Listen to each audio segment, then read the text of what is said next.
Bonjour et bienvenue dans la capsule Polymédia, le podcast de IPC qui décrypte l'actualité de la plasturgie et des composites.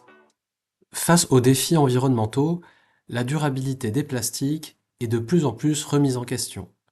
Trop stable pour se dégrader naturellement, trop complexe pour être recyclé efficacement, il pose donc un véritable casse-tête technologique, mais aussi une formidable opportunité pour repenser leur cycle de vie.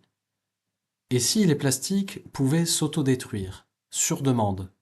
C'est la promesse d'une nouvelle voie de recherche que l'on vous fait découvrir aujourd'hui. Alors nous allons parler chimie. Alors effectivement, vous savez que les procédés de recyclage conduisent souvent à des matériaux qui sont de moins de qualité ou qui nécessitent des catalyseurs qui sont coûteux, voire énergivores. Alors des chimistes ont ce doux rêve de créer des polymères qui vont se dépolymériser en douceur en fin de vie.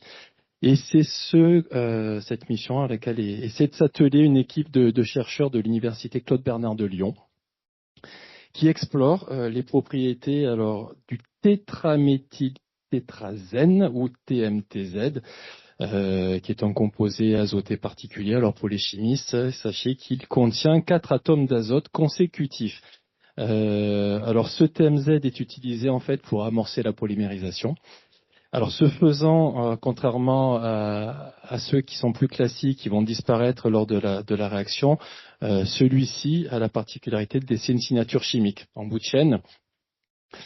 Alors en chauffant le polymère ainsi constitué au-delà d'une certaine température, alors cette extrémité va se transformer et va agir comme une mèche. Alors en fait, elle va déclencher la dépolymérisation et va permettre à la chaîne polymère de se désassembler un petit peu, ce qu'expliquent les scientifiques, un petit peu comme une fermeture éclair chimique.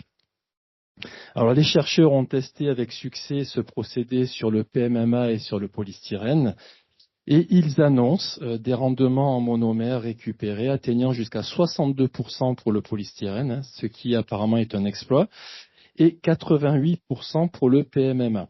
Alors c'est un procédé qui se passe d'additifs ou de catalyseurs métalliques, ce qui est un avantage pour un recyclage plus propre et plus économique.